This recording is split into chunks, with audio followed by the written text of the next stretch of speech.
So would you agree that the black family is the foundation of black society?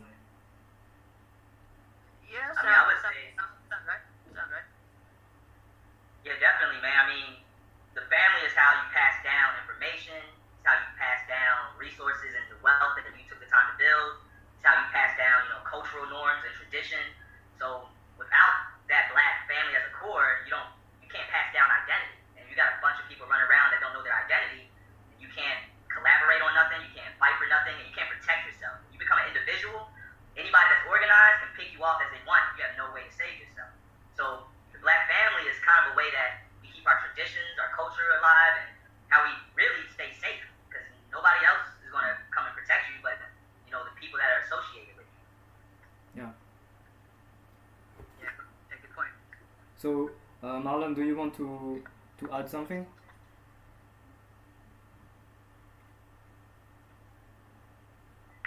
I would say maybe touching on like historical points in terms of how just in like pre-colonial.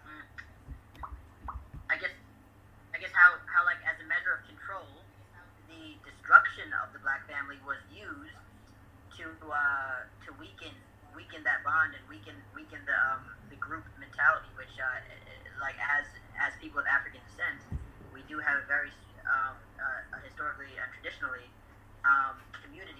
community kind of bond, and that was weakened, I think, by assimilating to the Western system of like individualism, capitalism, and you're 18, leave the house and like be on your own, kind of thing.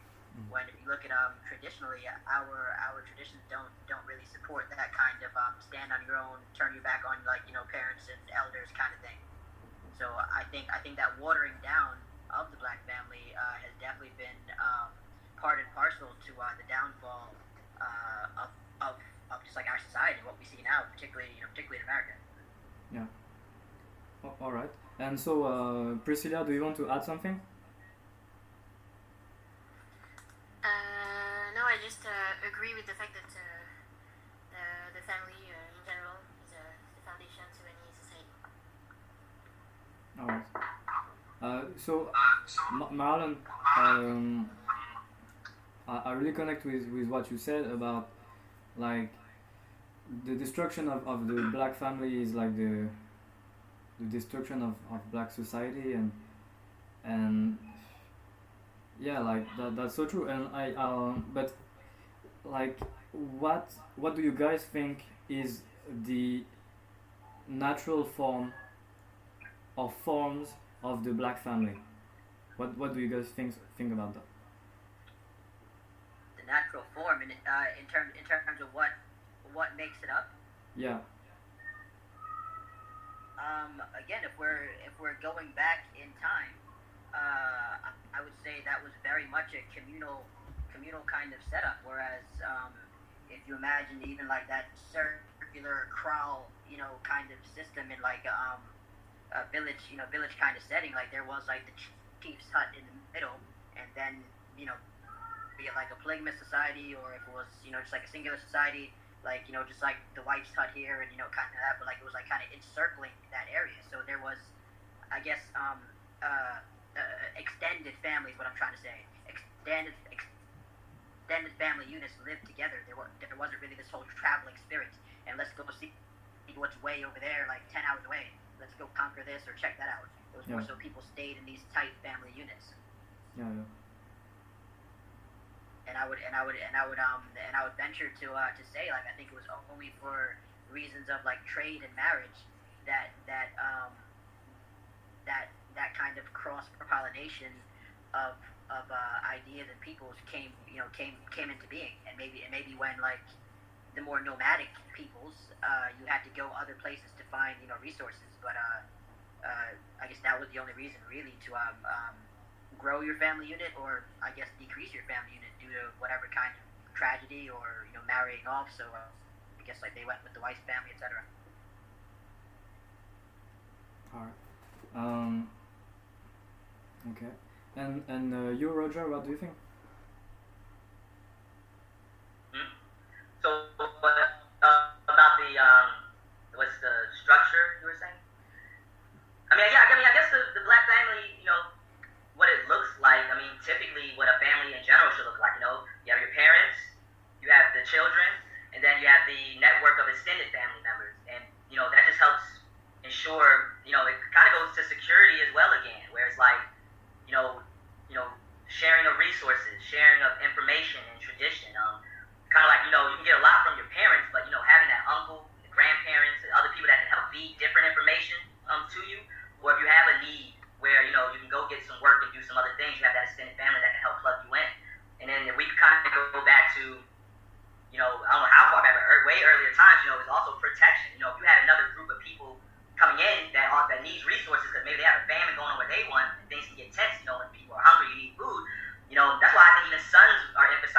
ancient culture, because really the more males you have, the more you can protect all the women and children and everybody, what you built, you know?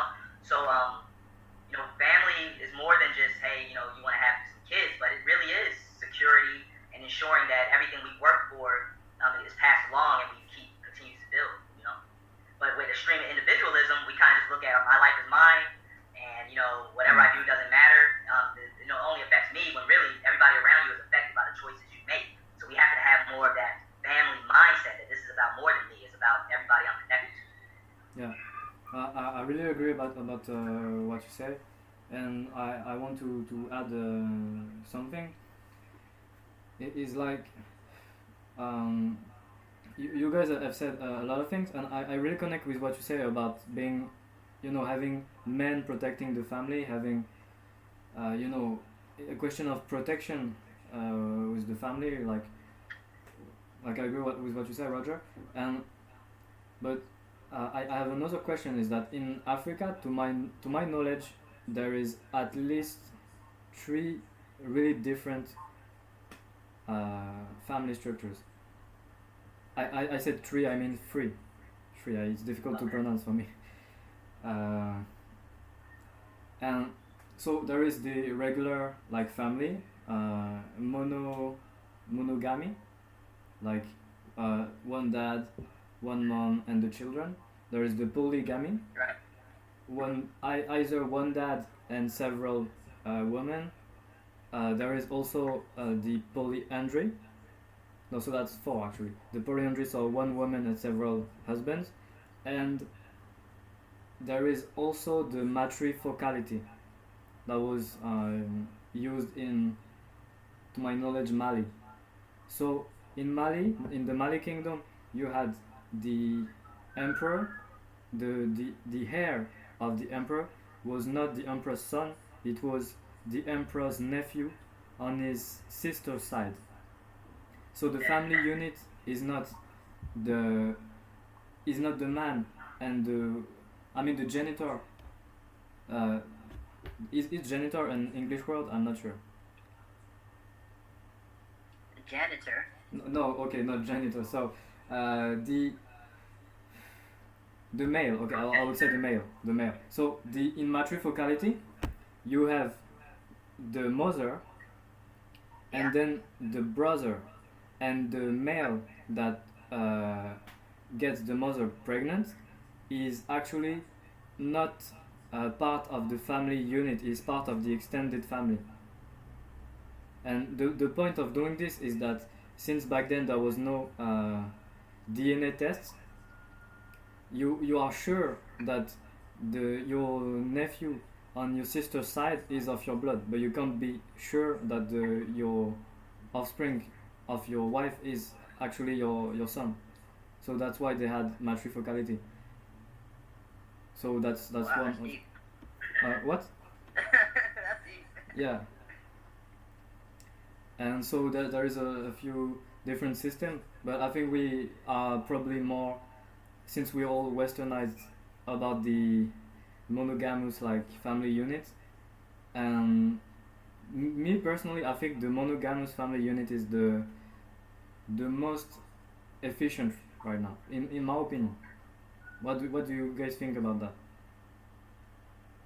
I think it depends really on your goals and what you're ultimately trying to do. Like, I don't necessarily look at one is superior or better than the other, but it seems like a lot of times, at least over here in the West, when you start having the polygamy conversation, it seems to be really just about people wanting more partners to have sex with, versus, hey, I want to have just as many kids as possible for these resource purposes or whatever you're trying to accomplish.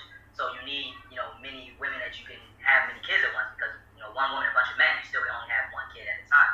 But, it seems like now, it's so much about, lust and things over here, and with sexualization, that people are having the argument just really about trying to fulfill this lust versus okay, what's the best, most efficient unit we're trying to create here to accomplish a certain goal, And of course, love is a part of that, but, love isn't the only thing.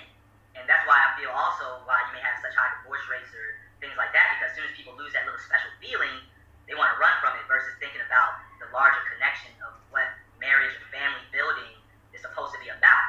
So all these other cultures that develop other systems of marriage, it usually was probably tied to a goal and an objective and a plan versus I just want a bunch of people, you know? And I think that's the mindset we have to walk into this. It's like, you know, if you're going to choose what structure you want to build your family, it has to be tied to why. And as long as you can answer that why, I feel, you know, is a wise decision, then I think you can move forward, you know, and do what's best for you. Yeah, I totally agree. Yeah, I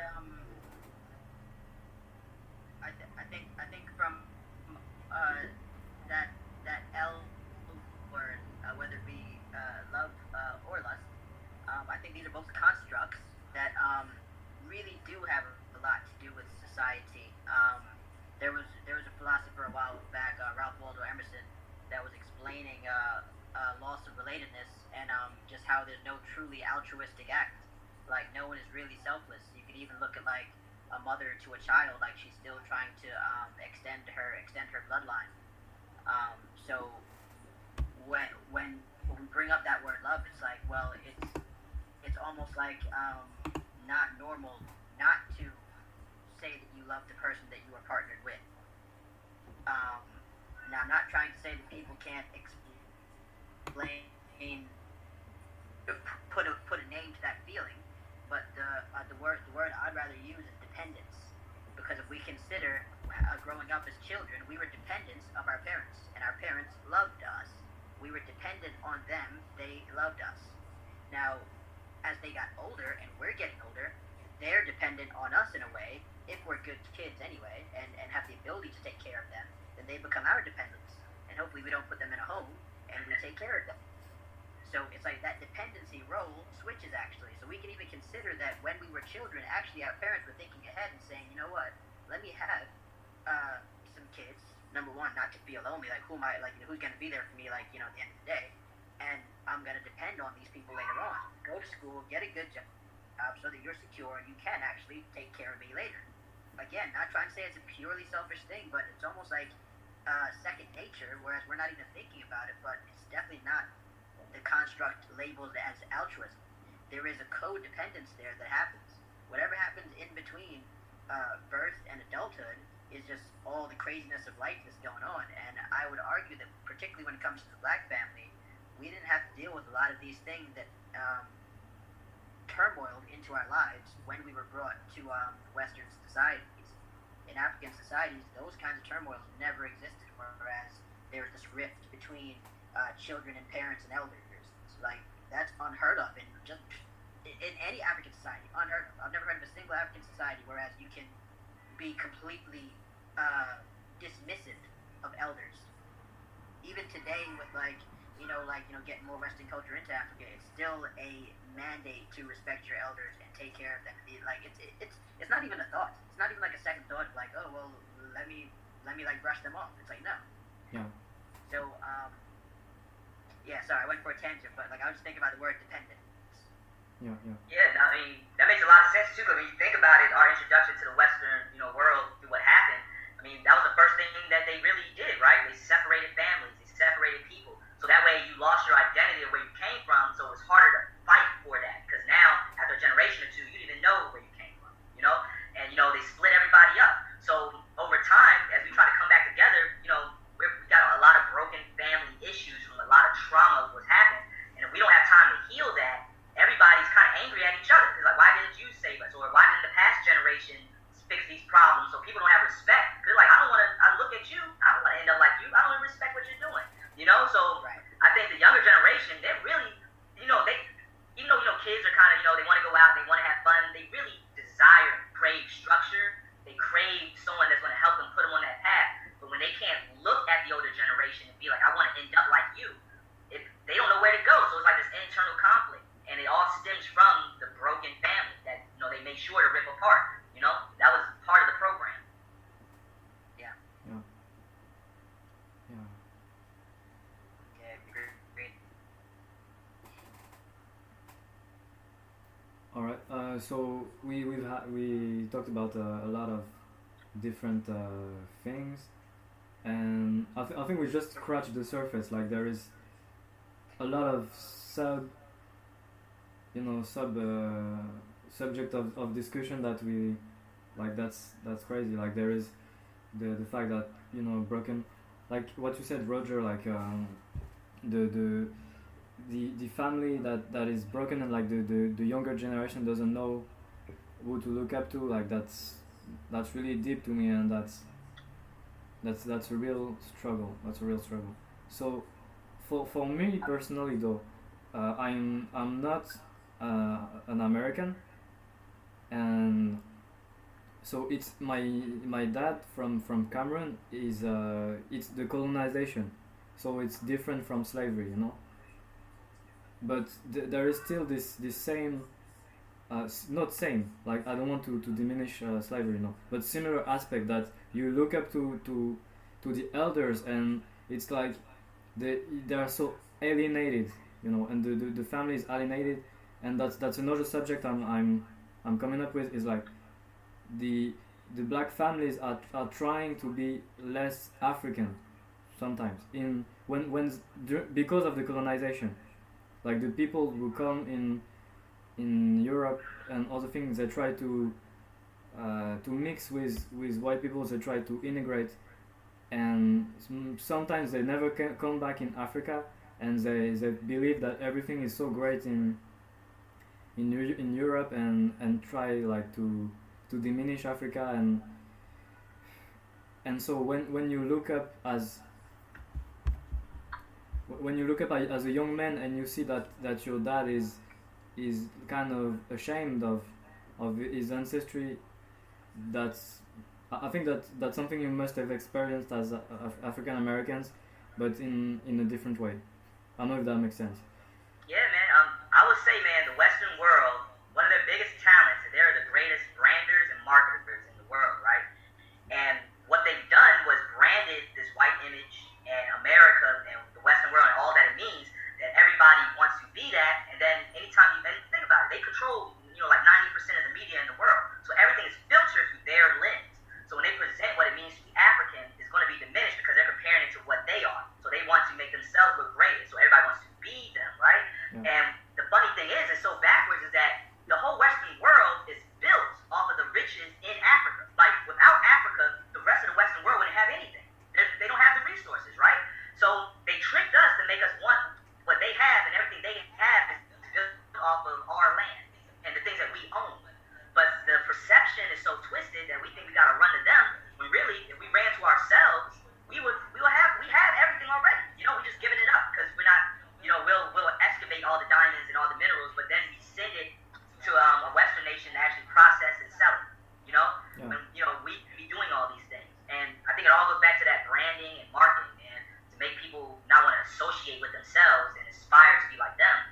When I can go on, man. Like, just another stat real quick. Even though, like, America is one of the richest nations in the world, they lead the world in depression, anxiety, suicides.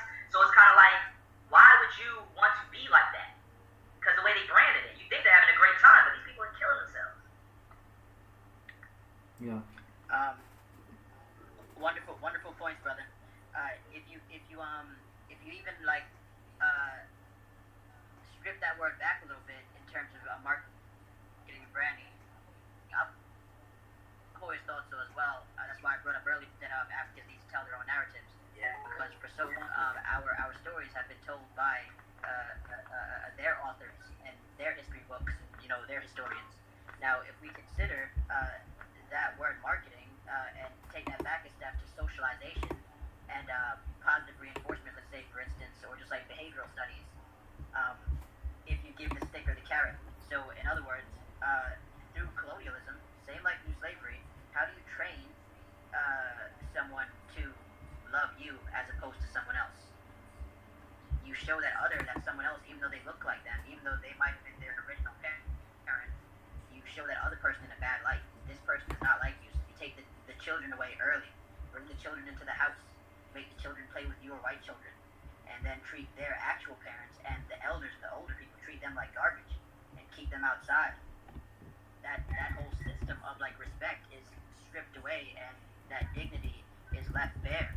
So as that child grows up and socializes, socializes, who do they look to say that's the example that I want to follow? That's what I want to be.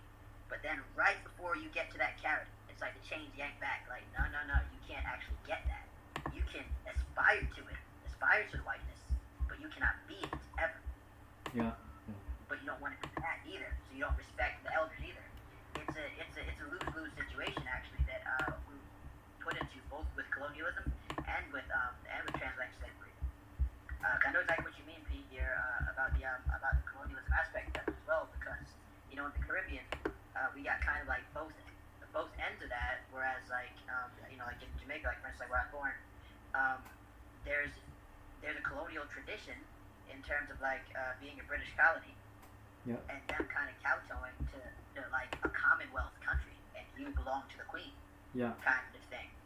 And to this day, like countries are still in the Commonwealth. Yeah. That came from those colonial times. No one really talks about what this actually means anymore. They just go along with it. Yeah.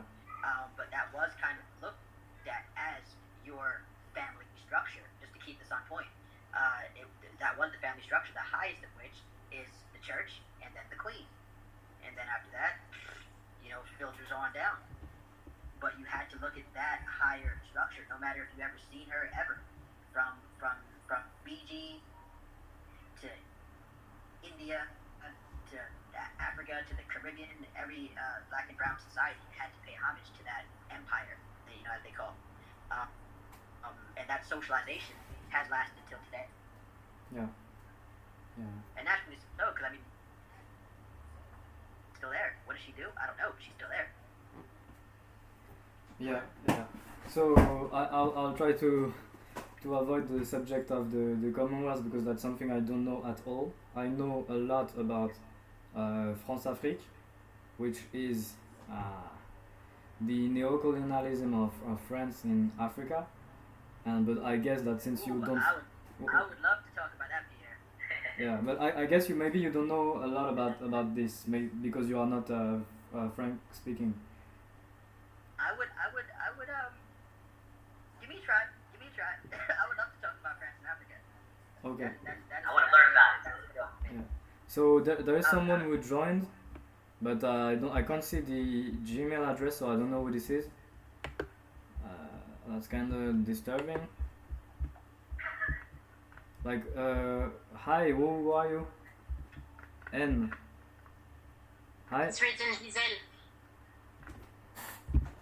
What?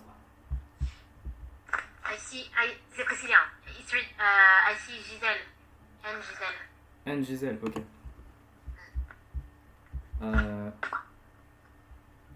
Okay. There is no one in the meetup name like this, so I don't know. Can you introduce yourself, Anne?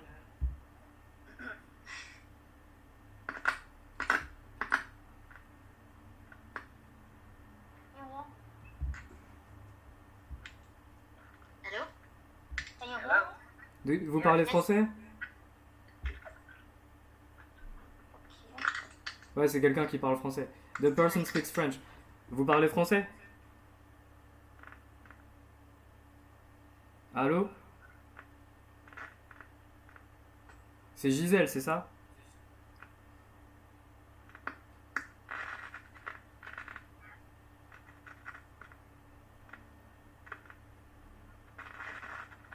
Alright, so let's keep going and let Gisèle, with I think a picture of some island in the Caribbean, find a way to make the microphone function or whatever.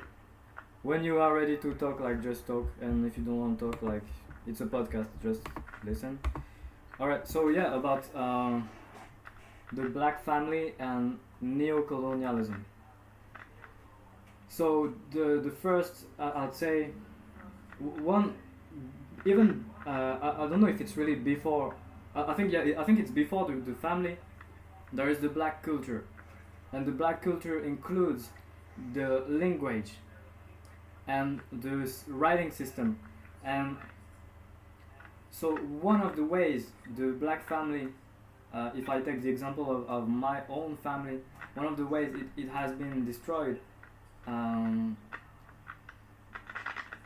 not completely, but in in too much way, in my opinion, is the fact that a whole family is convinced of abandoning their culture and using a foreign culture, and does not teach its children its culture. So you have a lot of African people who grew up in Africa and came in Europe or in the US during the. Hi, I'm sorry. Can you hear me? Yes, yes, we can hear you. Okay, I was not. Well, you were not able to hear me earlier when I was speaking. I'm sorry. Okay. So you are from the meetup or from Instagram? I'm from the meetup. I'm Muf, actually. MUF. Yeah, I can see you. MUF. Okay. So thank you for joining in. We are talking about the black family. Sorry. So I don't see your picture on the meetup. So are you from African descent? Yes, I'm an African descent. I'm Cameroonian. From what? Cameroon. Oh, from Cameroon, a sister. You too. Yeah, I'm Ewendo. Where are you from in Cameroon? I'm Eton. Eton. Oh, Yeah. I'm also Eton. My granddad, which I didn't knew, was Eton as well. Nice meeting you. Nice hearing you. Nice to meet you. And my wife is Bamileke. She's here. It's Priscilla. Hi. Hi. So Cameroon en force. Cameroon is here. We're here. Yeah. So maybe you will relate. Were you born in Cameroon or were you born here? Here, I mean in France. I was born in France, but I grew in Cameroon. Okay. So I was saying that one of the way the black family has been attacked by colonialism is losing its culture and especially its language. So what do you think about this? Nice subject. What? Nice subject. I don't understand. I mean, I agree. Well, I think the subject is interesting. Oh, thanks. Would you like to expand on that, sister? Okay, I'm not yet ready to speak on that because I have something like 1 earphone. What? Can you speak louder, please? I'm having trouble with my earphone. Ah, So okay. I'm not sure you're going to hear me Okay. correctly. Okay. I'll try to speak on that. All right. Okay, I'll start on the language bit. I think I touched on that earlier. Anyway, with the whole Tower of Babel and confusion of languages. Not that we all spoke a singular language before, anyhow, but there weren't so many, and at least there were language families. So Yeah. Africa historically, has specific language families, culturally and tribally. Yeah. That at least you can pick out certain things that relate to, like North Africa spoke in this kind of tongue. East Africa was usually this, West Africa, etc. When the scramble for Africa happened, the first scramble, Berlin Conference, etc., then that really became very confused in terms of fusing together many different tribes that didn't have necessarily same language structures, and then that became even more confused in a sense. Now when we think about family and language, now because the colonies half controlled by let's say Portugal, and then half controlled by France. Portugal and France are not on good terms. Yeah. That means now you cannot see your extended family anymore because they're on the wrong side of the wall, so to speak. Yeah. So these colonial lines did a lot more damage than ever perceived at the time, because for the scramble anyway to work, it was all about them not having war in Europe. So let's go over there and have this proxy territories, kind of like to appease and placate any kind of hostilities. You have that. You have that. You stay on your side. I'll stay on my side. And these people don't matter. It's all about money. Yeah. So So now, fast forward to like present day, and we see why the global black family is in the condition that it's in. To be honest, there's it runs deep. There's so many things that we can say about how that's played out. Not played out in terms of like old, but I mean like how it's rolled out and presented itself now. It's like wow, like particularly like, and again, I'm just gonna take this to Black America for a second and then come back. Particularly Black America, when they say to Black Americans to get over slavery, it's like, oh, get over it. You know, that was a long time ago. I didn't personally do anything to you, so what's your problem? If one were to study the effects of PTSD and just the trauma associated with just war, and war is what, 2 years, 3 years, maybe 5 years, yeah, we're talking about hundreds of years of PTSD. How can one get over that in a generation, in 2 generations, in 3 generations? How can one get over that if there's never been any kind of actual coming to terms with it even? Yeah. And I just want to bring this point up quickly as well, that a lot within America, people talk about reparations, and that's like such a polarizing and hot button topic. Since I've been living in Dubai, I've been able to step back from that whole scenario and look at it from not so close to my face, and I feel like I was much more triggered by it before. But now I'm like, well, reparations really don't make sense when you think about if you're assimilated within a culture, how can you get reparations? As what? To what country? Who am I giving reparations to? How can you prove that you were the great whatever of an actual enslaved person? Like, the records are so dodgy nowadays, and then who's gonna pay you? Now, when we consider like Germany and like the Jewish Holocaust, they have a homeland, Israel. So Germany can pay Israel reparations. They have a flag, they have a homeland, they have a banner, and they're loyal to that. Now, if African Americans actually unified and treated it in a smart way, they would actually unify with Africa, be it whatever country they say, and then make arrangements with whatever country over there. Let's just say Ghana, for lack of a better, just to bring up a country, because that whole year of return happened. So they can say, hey, we are dual citizenship, so we are part Ghanaian citizens. We, as a group, are going to have a class action lawsuit for reparations as new Ghanaian citizens. That would give them a leg to stand on. But you cannot ask for reparations being within the same system that you're asking for reparations from. I don't know what you think about that, brother.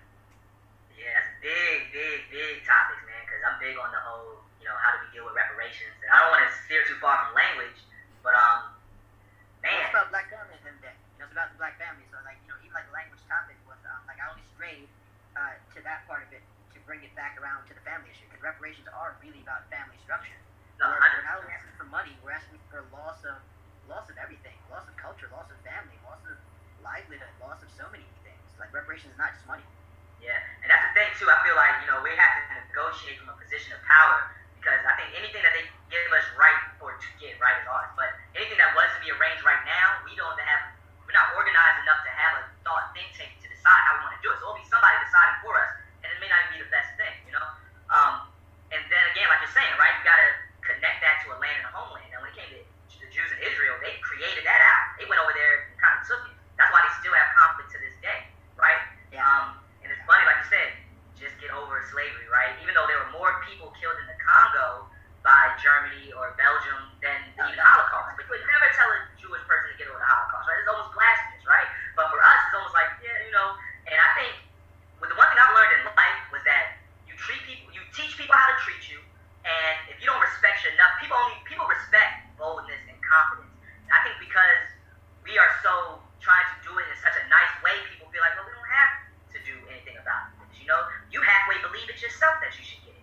You have black people debate whether we should even have it or not, and or where the money will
English language, or French language, and the languages that we use, that we've lost because that part of our identity was stripped from us.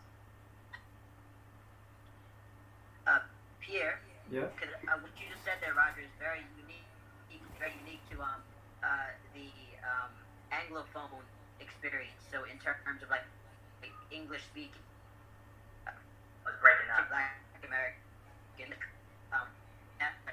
Pierre, maybe you could speak to the idea that, for instance, in Cameroon, your tribal language is still and French. It's almost like a choice. Why do you think that francophone countries, even though they have their tribal languages still, why do they choose to speak French? Because for us, it's not a choice. We don't know anything else. If I Yeah. could speak something other than English, trust me, I would. If I could click language right now, I'd do it.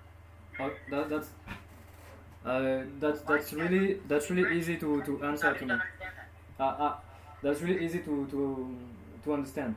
So the thing is, they always speak.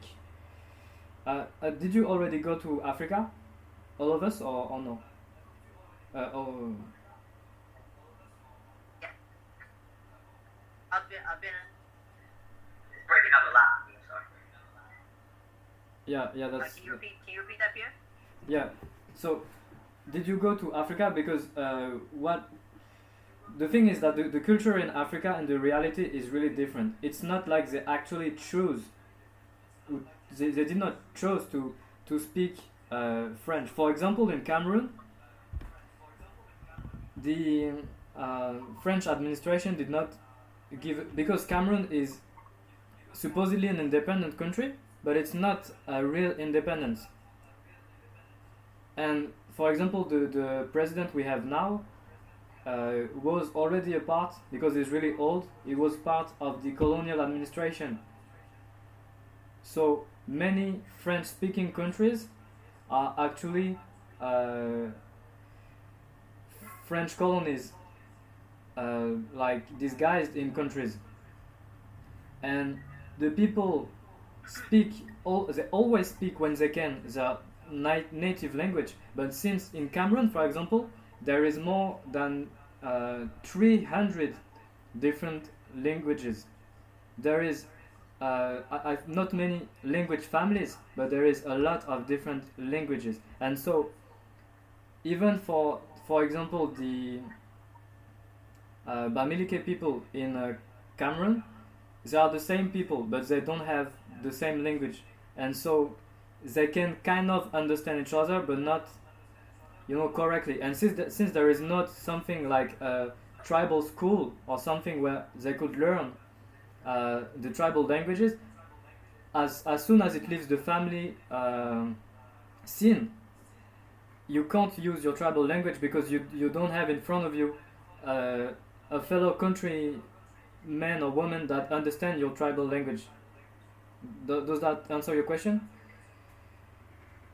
Yeah. So in other words, you fall back on the common tongue, which is the common tongue and the colonial tongue Yes. of French or English, what have you, right? Right. Okay. Yeah. So that's not really a choice either. I think I've heard in Africa in general there's over 3,000 languages. Yeah. Yeah, Pierre, have you heard that? Yes, that's true. That's I think that's true. Yeah.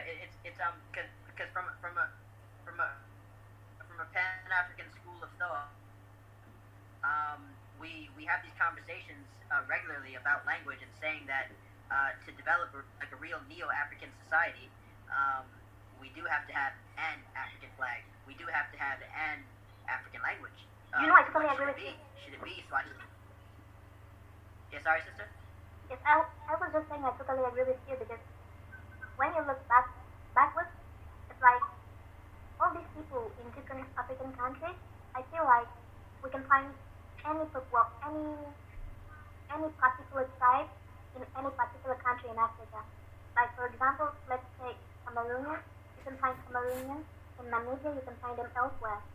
And I think that's why before, when I was hearing people saying, "Are you an African? Can you speak African?" I was kind of pissed, but right now I don't understand. At some point, at a certain moment, at a certain point, we must have been one. And I'm no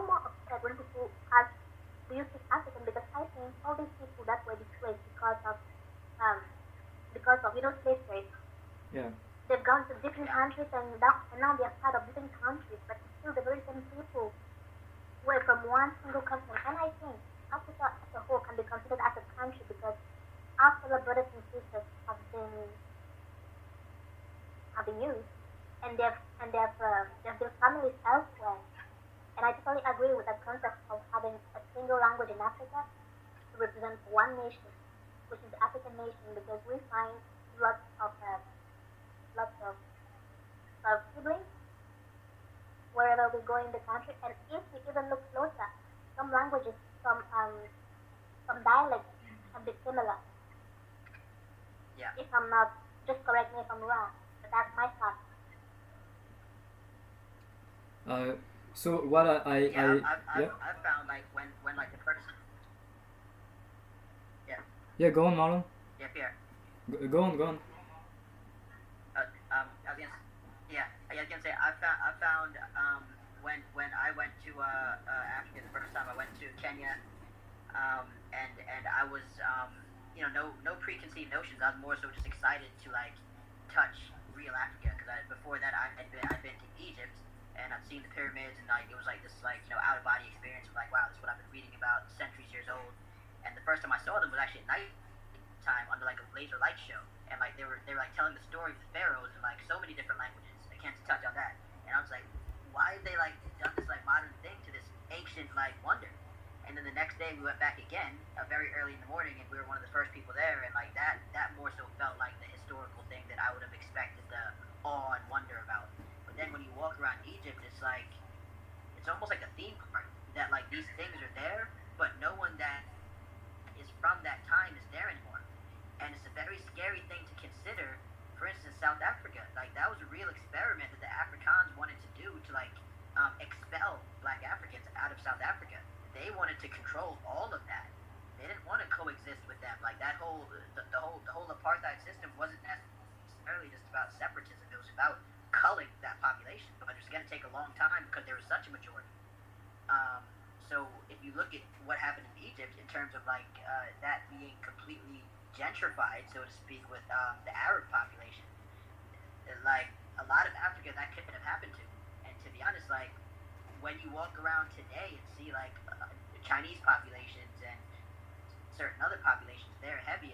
It's scary to imagine what if, particularly if us as diaspora are more comfortable in our adopted countries. Why? We could completely let the richest land in the world be taken over by others. It's a scary prospect. Sorry, I got like a little bit off emotional, like, but like what I'm trying to say is that when I went to Kenya for the first time, and like I would smell a familiar smell that I would smell in Jamaica. I would see familiar faces, even that I could point to and say, wow, that person looks like my uncle so and so. That person looks like my cousin so and so. Oh wow, my grandmother smiles like that. Like I would start to see these certain traits in people just walking down the street, and they were just walking by me just like normal because they obviously see that every day. But to the untrained eye and socialized person, from the Caribbean, from like the Americas, to see black all around you on the billboards, in the street, everywhere. That's an incredible feeling to be like the majority for once ever. It was like wow. And then as you start to talk to people didn't realize where I was from. It's like when I started to talk to people, like, oh wow, where are you from? Oh wow, that's amazing. You come over here. That's great. We would love to go to Jamaica. We would love to go to New York. And I'm just like, no. Like this is the place to be. Like don't believe the hype machine. Don't believe that marketing. Like Brother Roger said, don't believe that marketing machine. You will not get the treatment that you see in Pretty Woman. You will not get the treatment you see in Sex and the City. That's Hollywood. Yeah, like that's not what it's all boiled up to be. And then on the opposite side, due to marketing, we're taught the same thing. We're taught the opposite thing in the Americas and the Caribbean, that Africans are backwards and they're behind you, and they speak so many strange languages, so many they don't understand each other even. That's actually looked down upon. That we cannot get it together as a homogenous unit. So that's what I wanted to encompass there in terms of language is a beautiful thing and culture is a beautiful thing, but it can be an Achilles heel if we can't work together. We've seen, whereas that's actually become our Achilles heel. Not only that, but tribalism as well. Whereas if we can't get over that and work together for the greater good, then we're always going to be, playing catch up. Yeah. So I wanted to jump on what you're saying, and yeah, like you're right. You're right. Like that's all I can say. And I would say that language can really be an Achilles heel, and I would tell me, Gisèle, right? You tell me if I'm right. You said like we could have a single language. That's what we are all talking about, right? Yes, from my side, yes. Yeah. And I think if we have African unity, it has to be a different form of imperialism, in my opinion, because imperialism is really something that is despised in many circles, but imperialism is not a Western thing. There is Western imperialism, but there is also African imperialism, and every time we are talking about Kemet, Kush, Mali, those are all empires, and Congo also. Those are all empires, and they all respect the principle of empires. Having a common languages, even though there are in every empires a lot of different people with different ethnicities and different languages. They all share common languages, and also their own tribal languages. They don't have to lose their tribal identities, but the imperial identity becomes more important than the tribal identity. And in this case, the African identity would be more important than the tribal identity. And I want to jump on what you said. No, I don't deserve applause. I would jump. No, really, that's a yes. So I want to jump on what you said, Roger, earlier about reparation. Something always like I would say disturbed me about the news coming from America with the police killing black people, because obviously things are really different in France, and people have been alienated from colonialism, but the division among African American seems to be much higher, and the So the sound is cutting out. They're cut out. The sound is caught up. It's getting choppy. Sorry, Peter, can you start again? yeah. So I said You were disturbed by like when you hear Black Americans yeah. and police. Okay, so black Americans, in my opinion, have been much more damaged as a group than the Africans that I can see in Europe, because as a group in your country of the USA, you have accepted as normal. You didn't have a choice though, but you have accepted as normal injustice that if it happened in even Europe, it would cause a social uprising, social unrest. And in your, for example, with the KKK, if you have, you as a people, you have become so divided and so. And I don't mean to be offensive. I'm just saying like my point of view. Yeah. So you have become so submitted to the white supremacists that you accept stuff that in France, if stuff like that happen, the African people that just arrived from Africa or are from second or first or third generation immigrant, they would not. We are not so divided yet, because we were not. I don't know why, but that's the case, that we would accept the kind of things that happen, on a regular basis in America, KKK, that. Yeah. And so Do you want to? Yeah. Do you want to understand why? Yes. And Roger, if you have something to add as well, like after I just put this point, Yeah. I would say from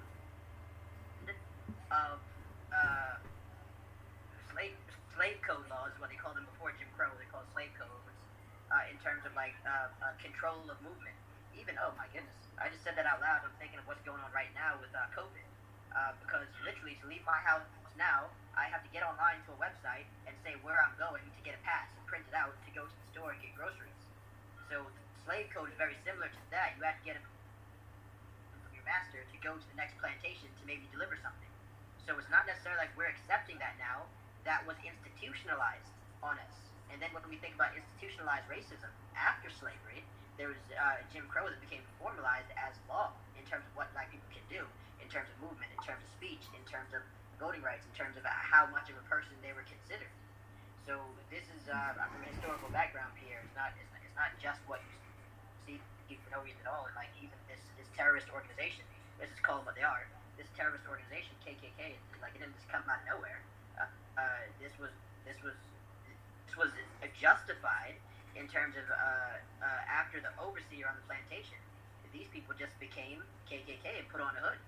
You know, but they're still the police officers, the judges, the business people, the bankers, it's like these people of high rank in society. They still wanted to keep their power and necessarily oppress their former slaves. Yeah, I mean, I think also, in this country, man, there's a great fear of black people, and really, I think our potential that we really could run this country and take over. So I think they're a lot more aggressive, you know. Even if you look at what MLK did, he totally transformed this whole nation, man, and the way we move. And they had to knock him off. And think about it, even though we're one of the most poorest people in America, and we have all these things stacked against us, we still have the most cultural influence, and we shape everything about America, right? So what happens if they are truly free without our foot on their necks? What else would they do? You know? With everything that's going on, and we already had the first black president here who was half Kenyan, right? So there's a great fear that even though we're 12% of the population, there's a great fear amongst these white people that's like, what will happen if we did let them do their thing? Because even with all the things we have stacked against them, they're still like, we influence the world. Not even America, we influence the globe, you know, with our impact. So, there's a specific objective and a plan that to maintain white supremacy, we have to keep these people, oppressed down, and how, we got to funnel a lot of the males in prison so we can at least control that portion. We have to instill fear. So it's not like that we're submitting and we accept police brutality. It's just that, what are the options at this point? Because, are we going to go out and do an armed revolt, and then, you get the military in, and now they have the final excuse to just let's straight up exterminate, So we have to be smarter in our approach. And because we don't really have all the organization going on, we're also a bunch of individuals getting picked off. And people protest, people do this, and people, but it's like, it's not really getting the real results that we want. And I think in America, it's like, I don't know how it goes down in other areas, but I feel like they really feel like they got to put that extra pressure on us, man. And there's so many black people that just don't want to deal with the conflict. I've had many encounters and conflicts with the police, and, my thing is like, don't act tough now. Right now, they're in the position of power. They got the gun right here, so I just be quiet and just get out of the situation. I had a situation where one of my friends was talking mad crap, because they pulled us over for nothing. I was like, oh, you really want to do something, you figure out who this person is, and you deal with it later. But right now, you're not in that position of power. And I think a lot of times we act out of anger, and then we try to do something versus let's sit back, let's make a plan, and then we enact that plan. But by the time the fire dies out, in a couple of weeks, you're not mad anymore, everybody goes back to normal. And I say another point. I spoke with a guy from Cuba. He was telling me about revolution. And he was like, listen, man, we didn't have that revolution because we believed in all the speakers who were talking about revolution and everything they believed in. He's like, when people don't know how they're going to feed or shelter themselves, that's when revolution happens. And the biggest thing stopping it in America, I would say, is welfare. Welfare exists because you want to make sure people at least can eat and have somewhere to sleep, that you're just now just focused on, okay, how can I make my life better versus we got to dismantle this whole system. And it's just so funny the way these things work, but the only time real revolution happens is when people really can't figure out how they're going to get their basic needs met. Basic needs met. And because we at least got basic needs, people just accept it and don't fight for more because they're scared they're going to even lose the crumbs they had. And that's the bigger psychological game. Well, That's interesting. yeah, I hear you, Roger. Though I disagree on the point that yes, we do not have the position of power, especially in America. Though what will get if not respect, at least a decent amount of fear is. And I hope the podcast does not get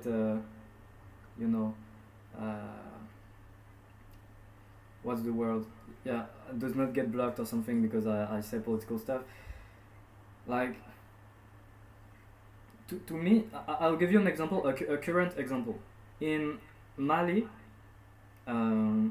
you have the Tuareg population. You know about the Tuareg? They are an African group living in various countries, but in Mali there is also one group of Tuareg, and so the French. What? They live in the desert, right? Okay. Yeah. Yeah, desert. Yeah. That's right. And so they are not known to be especially rich or especially organized, but they are known to be fierce warrior, and even the big French military has had big trouble dealing with them just because you just don't mess with them. That's it. If you mess with them, they're gonna mess with you. That's it. And I mean, in my opinion, when I was in high school, I learned something very valuable. Actually, my dad told me this when I was a toddler. If someone punches you in the face, you punch them in the face twice. And that's the only thing, because they are bullies. Let's get clear, they are bullies. The only thing a bully understands is a punch in the face. And I think we need to have less Martin Luther King, parades or whatever, or we even need to have less Malcolm X by any means necessary. What good is it to tell the bully, yeah, I'm going to punch you in the face? Just punch him in the face. Do you know about John Ross? John Ross. It's not ringing a bell. So there is another lie. There is another lie in Western miseducation. Is that Western people abolished slavery because they were so nice. Both in France and in the US, and you can Google it now. You can do research. They abolished slavery because there were yeah. Peter, nobody in America believes that. Yeah, we don't believe that, but I do want to say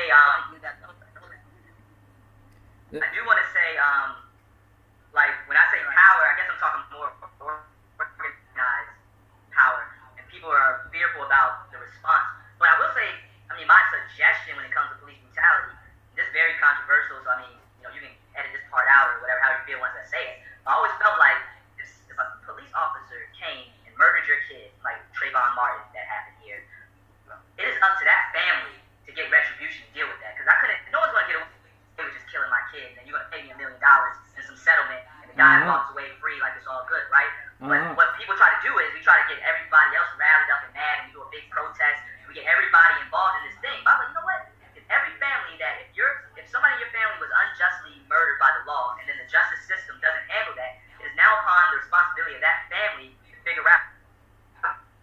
But we're trying to get everybody else wrapped in. So it kind of goes to your someone punch you punch them twice. Now each individual just held their family unit to something like that, everybody would leave people alone when it comes to that. Because it's not about now all black people coming together. It's about this one family. Like, no, you can't just come in and take something from me. Like, I couldn't imagine somebody killing my son and then I let it go off of a settlement. But I feel like that's what's happening. They're paying people off and they get the whole community mad, and then we kind of get over it over some time. And then it happens again and again and again. That goes back to self-love. If people don't value themselves that much, they may not take it then. And that's just my personal, feelings about it. That's what I was trying to tell you when I told you. Yeah, go on. Yeah, that's actually not as politicized as you might think. It's just not a Western ideal. However, like I said, I've been in Dubai 12 years. We have what's called here blood money. So, for instance, if a local or even any Arab accidentally kills someone, they could be of any background or culture, like whether that be an automobile accident or whatever, instead of going to court, give them blood money, and it's up to the person's family if they want to accept it or not. And that can be completely settled outside of court just based on that. And that's an accepted way of doing things here. So that's number one that I wanted to address, just the me part of it. Secondly, in terms of what you said about retribution, that's also something that's not too far removed or crazy to think, because like in East Asian societies, like in Pakistan and India and Afghanistan, they have what's called honor killings. And honor killings, if you disrespect the honor of anyone's family, they are justified to kill you. And society's okay with that. They do to the next one. Say like the daughters just often had time to happen with the female, unfortunately. So let's say the sister or the daughter or whatever goes outside the family's wishes and has sex outside of marriage, for instance, or even is raped. Even if they are raped, that's dishonorable. And the brother... Oh, the girl is punished. Wow. ...can take it upon himself. And justice that day, honestly. So even if, like, let's say, for instance, a mob rapes your sister, that angry mob, if you turn around and gather your guys as well, and you find one of these guys and completely dismember this person, they'll let you slide, because that's considered an honor killing. You avenge the honor of your family. So these practices that you mentioned are not foreign in Eastern cultures and Middle Eastern cultures even. And I'm pretty sure some Africans also have this kind of retribution system that really keeps society in balance. Like, that's why America is so out of balance, and like no one knows like there's no even though American law has what's called precedence, is BS, because there's no real balance and blind justice. Like, it's just, how's the judge feeling today? Does he have a prejudice? Of course he does. So how's he feeling today? There's not an actual, like, this has to happen because that happened, this has to happen, which is a true hypothesis. If that, then this. And see, this goes back to also to we just talk about slavery in America. Like, one of the reasons why we never had a real big, we had a lot of slave revolts that never really popped off, let's say like Haiti, is because the way it was worked out was you have all these Africans that are spread out everywhere, right? So there's no connected network. But in the larger white society, there was a network of a bunch of people to keep everybody in check in line. So if someone ran away, other people will make sure to catch them, bring them back to their own. And that's how the system worked. And I think we've become so self-independent that we're kind of living in that same scenario where the black community isn't well connected, but we live in a very connected white community. So as soon as something bad happens to one of us from the larger white culture, we're not connected enough that we're able to fight back. It's just one individual getting picked off. And I think that kind of just goes back to how we were acculturated or assimilated in this country. Yeah. And so I wanted to add something about John Horse. Do you know about the Seminole Wars?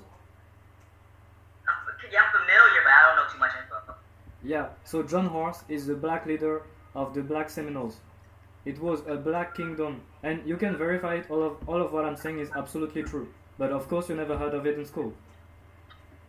It was a black kingdom in America, in the USA, and because they fought repeatedly against the US of A, and they won repeatedly, they were one of the pressure forces to force Washington to consider the abolition of slavery, because the Black Seminoles were not going away, and the fear was that the Black Seminole would eventually unite black people and red people against the white oppression. So they said, okay, now slavery is abolished, and you can because they had fought Washington and they had been driven out of Florida, because they lived in Florida, into Mexico. And so they said, you can come back now, slavery is abolished, but you have to integrate into the federal army. And eventually they integrated into the federal army, but they were flouted, they were cheated, because they were promised land, and you can guess it, the Washington did not give the land promised. And Yeah. the American troops like lost many battles to the Seminoles. So it's the same thing in France. Napoleon wanted to institute slavery in the Caribbeans, and it is because of the Haitian Revolution that France was forced into saying no. Okay, we will not reinstate slavery again, because they lost the battle against Haiti, and that was a big battle because Napoleon had to sell New Orleans to the U.S. to finance the fact that they lost the war against Haiti. So this Yeah. is the way in the past that we had gained freedom. It was not through talk. It was not through the kindness of some left-wing Bernie Sanders. It was through fights. And you can verify it. I'm not, inventing things or anything. I understand, and you got to remember too, in Haiti, I believe the slave population outnumbered the actual, slave master, the slave owner population there as well. So that's a totally different situation than here. But they still defeated one of the most powerful armies in the world. So that goes to show that we have the power, the ability, and the capabilities. Really, the key thing missing really is the organization, man, and not even, an organization at the top. Because one of the biggest things that happens in the West is brain drain, right? Our most talented, smartest, people usually don't want to sacrifice and just fight for the people. They go to corporations that get these high salaries and help make white culture even richer. So, they get the best and the brightest. And, not saying that we don't have that on the side of the fight for the better, but we get a lot of people drained and pulled out because, we're capitalism, man. People trying to get paid. So it's harder to kind of organize, with our leadership.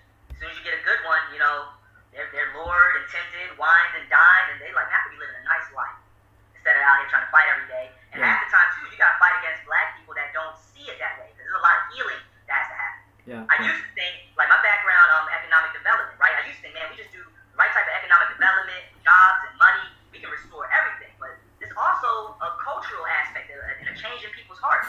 Some people are so broken spiritually and worn down that they don't even feel like trying to fight for something better, because it's just like, is it true? Is it going to happen? Self-esteem, self-hate. So there's a lot of personal repair that's got to happen that even a lot of money won't solve, And that's why there's the importance of black identity and how we brand and see ourselves. That's going to be a major factor with us taking the next steps to really get true liberation, How we see ourselves and our identity, man. And that's why I love this age of technology that we're in, because before, to hear other black people speak, it had to be filtered through white media, get on TV like a Malcolm X or MLK, that finally talk to everybody. So whenever you had a plan for black people, you broadcasted it to the world. Now, how are you going to execute a plan when everybody gets to hear the plan at the same time? Now, with social media and stuff, we're able to have these conversations that I would have never been able to even hear all these plethora of perspectives that black people have around the world, because it's not filtered through just one medium. Now we can come together and do these things. So I feel like we're now in an age where we're going to see a lot more progression faster, because we get to see tons of different images of what it means to be black. Yeah. Good point, yeah.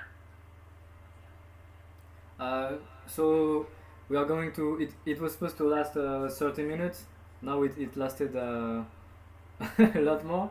So I would. It was good, that's good. I would like to wrap up by yeah. Pierre, can you wrap up with the kind of like a redeeming quality? Because I feel like we have talked about a lot of issues. I don't even like the word problems. We've talked about a lot of issues, but to me, I always see the silver lining in particularly our universal struggle as the global black family.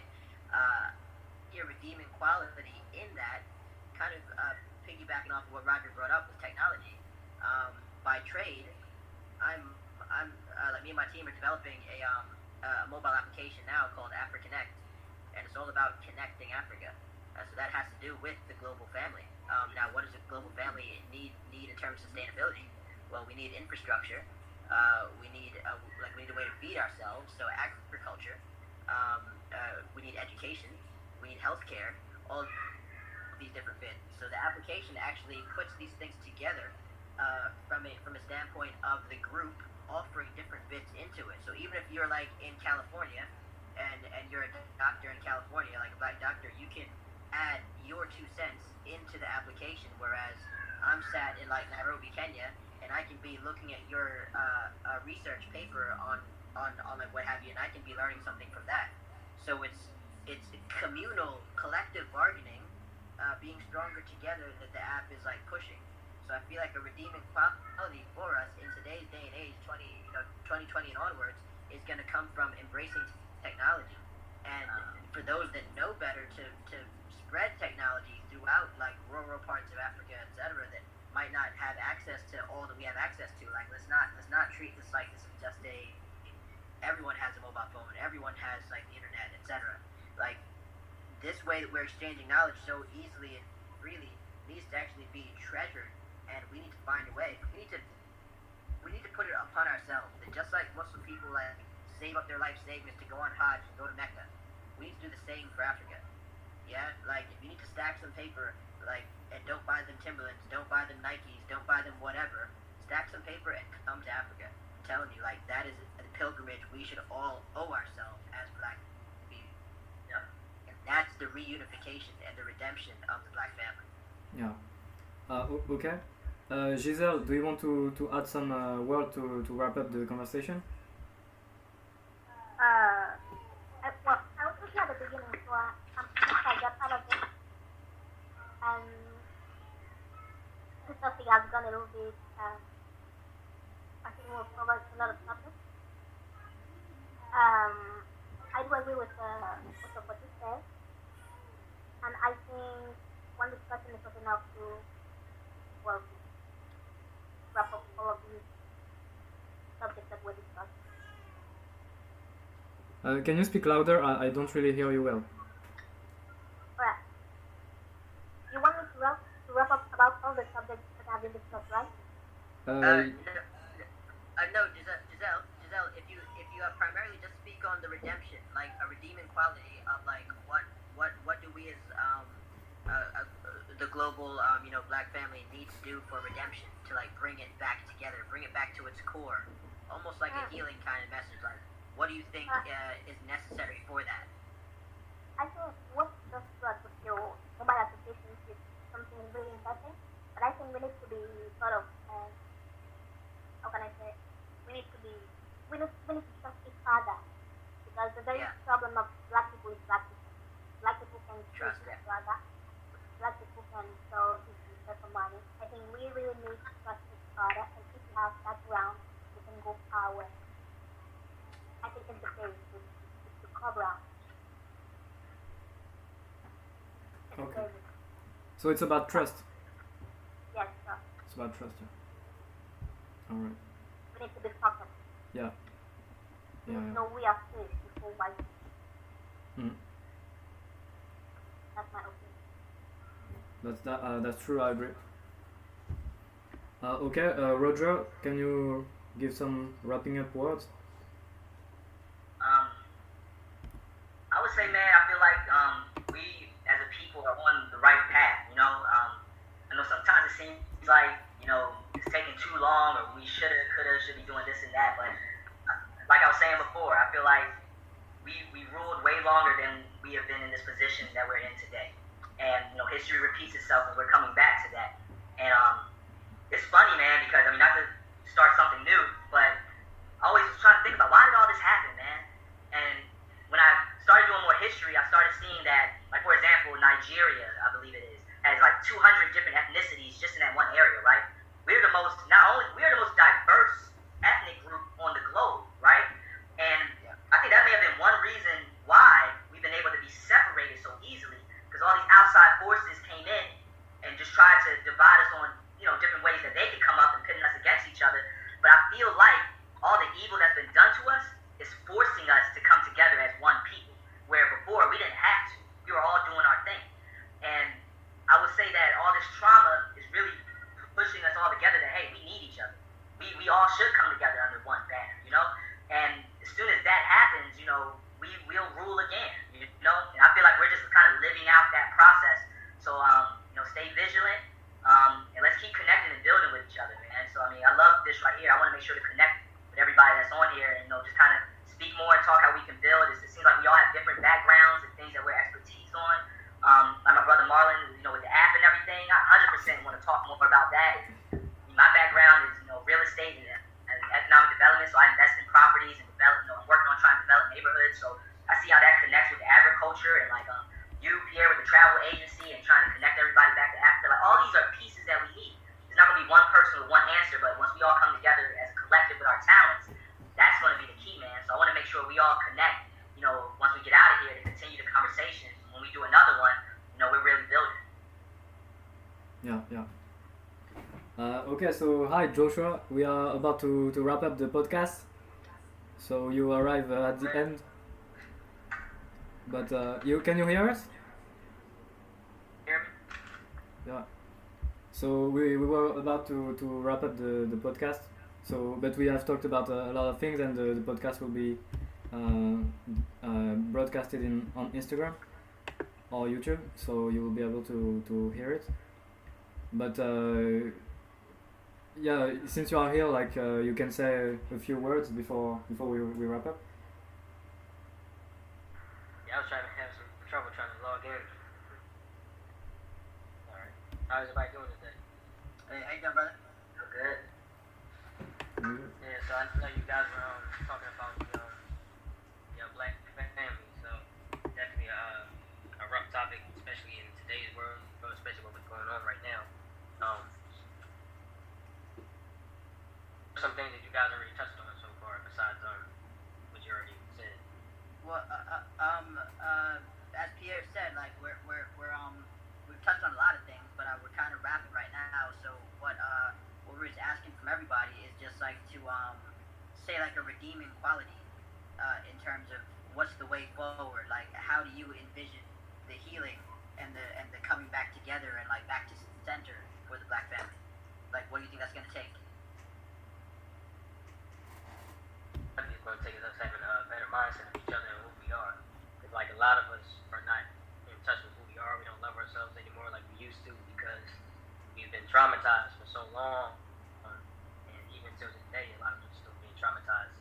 And a lot of us, we come from broken homes. So, the black man is not at home. And that's one of the pieces that we need in the black home to help, make the family together. The black man and the black woman has to work together. And in today's world, especially, with the feminist movement, with civil rights movement, they conflicted it and changed it to the point where now a lot of black women are saying that they don't need us, they're better off without us, they rather get on welfare and, they feel like they have a job, a house, and a car. It's like, well, what is the need for the black man? And it's like, in order to raise a family, you need a black man and a black woman. So, and it's like we put too much of our focus into the media, entertainment, and it's like we want to party, and drink and buy things that we know we don't need. And one of the most important things we're not doing is, investing the black dollar into black communities. Because it's like there's a lot of us, and it's like we spend the most, but yet for some reason we're the poorest in most countries. Like, how is it that we can afford a Benz, a BMW, just luxury clothes, but we don't have a hospital, we don't have we don't have our own schools, we don't have our own supermarkets, we don't have our own courses, so we definitely need that because that's why there's a lot of black men who are constantly going to prison for crimes they didn't commit because we don't own the system. So we all know that the system is not for us. It's like it's crazy how that like it's just crazy. Like we are like a $2 trillion people, but yet we don't really own anything. Like that's one of the things we have to come back to is putting the black man and the black woman together in the home, and we both are working together to realize that at the end of the day we need each other. It can't be. We have to get rid of the egos that we have amongst each other. Like we have too much of big egos and towards each other. It's like even just with us as black brothers. We can walk down the street and we'll see another black brother instead of greeting him, in a positive way. We'll grin each other, like he's the enemy. It's like the real enemy is the one who's been traumatized. It's like we're not the enemy of each other. And it's like for me, like I'm my grandparents come from the West Indies, so like the Haitians. So it's like touch with our culture anymore. Like my mom, she clearly has the what's the word I'm looking for? The looks of Haitian descent, but she's not really into the culture. That she doesn't believe into the culture thing like that. She's not really into that, you know. And it's a shame because, like I said, they have taught us not to love ourselves. They taught us not to love our hair, our skin complexion. So they try to they brainwash our women to want to be Europeanized. They want to get their bodies done. They don't want to be natural. They don't want to take care of their hair. And then us as black men, we compete with each other too much. And it's like, at the end of the day, we both trying to do the same thing. We want to rise up. We want to do better as a people. You know, it's like, and the only way we're going to do that is if we do it, you know, with each other, not other nationalities. Because while we're sitting around being told that we got to die in order to go to heaven, the white man is still building their wealth up. You see what I'm saying? The Arabs are building their wealth. Every other nationality is building their wealth. While we're sitting back on the sidelines being told that we got to sit and wait. And then, you know, we being worked like slaves. And it's like, and people say that, you know how people say racism is over. And it's like, well, racism is not necessarily over because there's a difference between racism and oppression. Racism is basically someone that's trying to be ahead. Oppression is when we're constantly being, you know, attacked and, you know, in a sense, bullied because of who we are, because of our skin complexion, where we come from. But yet, Africa has, you know, the best resources in the world, you know, so it's like, without Africa, you know, a lot of the resources in today's world wouldn't even be able to happen. It's like, so, the thing that we have to do first, of course, is, you know, keep the black family together. That's the first thing. Black man, black woman, and, you know, children. Once we focus more on, like, you know, because the religion thing becomes a real conflict with that, too. You know, it's like, oh, you're Muslim, I'm Christian, you know, whatever part religion you decide to study, that becomes a conflict because a lot of us won't work together based off religious beliefs. African people, we come from African spirituality, but someone came and told us that, you know, African spirituality is wrong, it's evil, you know, with voodoo, like, they have told us that just being us is the problem, and it's, you know, brings so much, and so, like, they're basically clever, evil geniuses. So it's like, that's what they did. They feared our minds to not, you know, stand up for ourselves, because that's the main thing that they're afraid of. Not necessarily the physical part. I do believe that in some cases we do need to, you know, fight back physically, but at the same time we got to start using our minds. We got to break out of that mental slavery, because as long as we continue to stay boxed into that mental state of mind, they're always going to be able to control us because of the simple fact that we think that they're more superior than us. In our minds, we think that they're better than us. We would never be as good as them, so we try to act and dress like them. You know, so it's a lot of work that we have to do, you know, and it definitely starts in the black home. You know, it's like we gotta stop. The black woman has to stop pushing the black man out the home. The black man has to treat the black woman better. We have to be more protectors. We gotta come back to being leaders in the community, because without the black men, you know, there's really no leadership. Not saying that the black woman can't be a leader herself, but it starts with the man. We are the ones that have to be protected. We have to be the ones to fight, you know, and protect and provide for our families. So if we're not focusing on doing that because we want to go out and get all these fly rides, have a bunch of money, and have a bunch of women all over the place, you know, it's like, then that is going to continue to cause a lot of separation and confusion to the point, you know, like the black dollar is just going to continue to keep burning, and it's going to go into other people's pockets instead of our own. Yeah. Thank you, brother. You two have a trip in the summer in Cameroon, where we would learn, you know, African languages. Only 2 of them, because that's the only 2 languages that my wife and I can speak. And we also wanted to learn about African writings, like NCBD, the Bassa Va script, the Bamum script, the Nubian hieroglyphs, like the hieroglyphs of the Kingdom of Kush. And also, you know, African culture, architecture, and all of this. But with the coronavirus, the summer trip has to be cancelled, and so it will be only the winter trip. So if you are interested, you can tell me, and I can send you the brochure. So most of you already sent you. Yeah. I don't know if you're aware, but I saw this guy he created a tool to learn like mother tongue languages, mother tongue dialects. I don't know if you're aware of that. What? If it's related to the project. I don't know if it's related to the project, because you said you were going to learn Bassa and other languages or dialects. No, we So I'm not sure if I heard correctly. We won't learn Bassa.